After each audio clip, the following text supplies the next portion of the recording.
You're watching Good Evening San Diego. Well, new data shows both low-income San Diegans and high-income San Diegans are spending more than half of their paycheck on rent.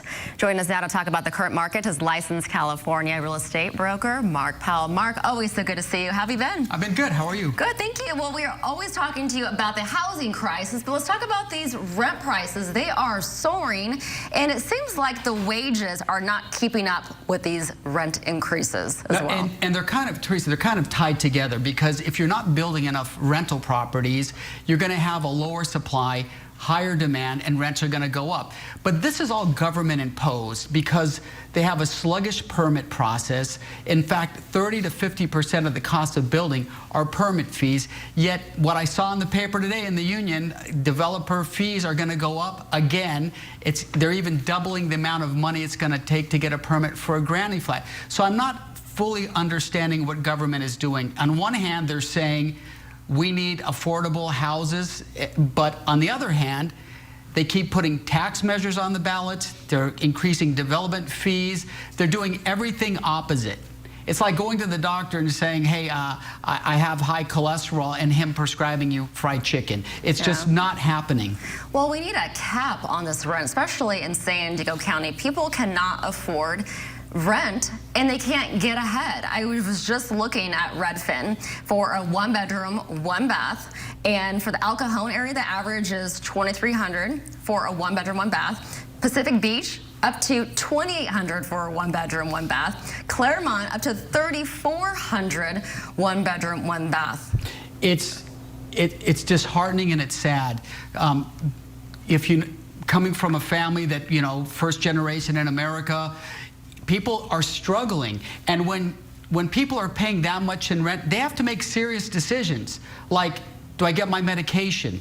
What kind of food am I going to buy? But one of the reasons why is because they implemented rent control, and it capped the amount of money a landlord could charge a person, up to only 10%. So landlords don't know if this is going to change it anytime soon. So they've been increasing rents over the past 4 or 5 years, and now the rents are at a point where it's almost unaffordable, and lack of building. Right, and they have that rent control measure on the November ballot as well. Oh, that's going to be horrible.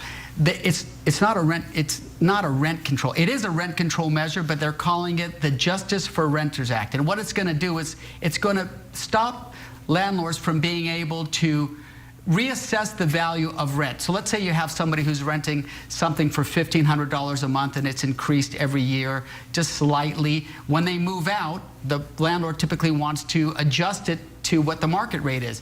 They may have an organization that might say, let's say, Teresa, you have a property. They might say, Teresa, we know that you can get $3,000 for this house, but our calculations say you should only get $2,000. So it's going to strip away private property rights. And this is the fundamental aspect of our government, the ability to own property and do what we want with the property within limits. All right, before we go, let's talk about this rental budget. They always say that 50, 30, 20 rule, which 50% of your income should be going towards your needs, 30% going towards rent, and then 20% going towards your debts.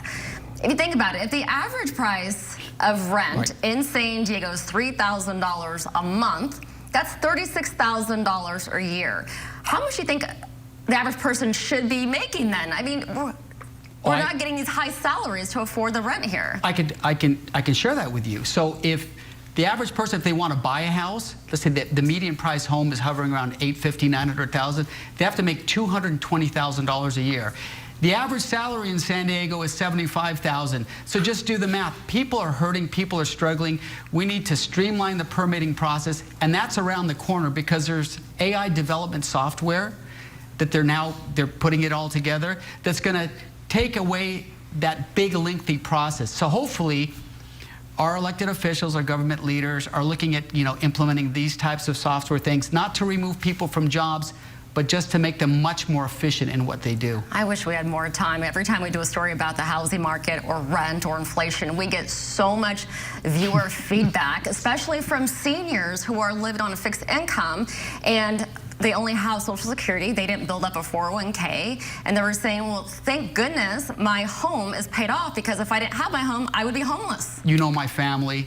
My parents are living in Claremont. They're on a fixed income. If things change like this and these things keep going up, they're even having trouble. I mean, yeah.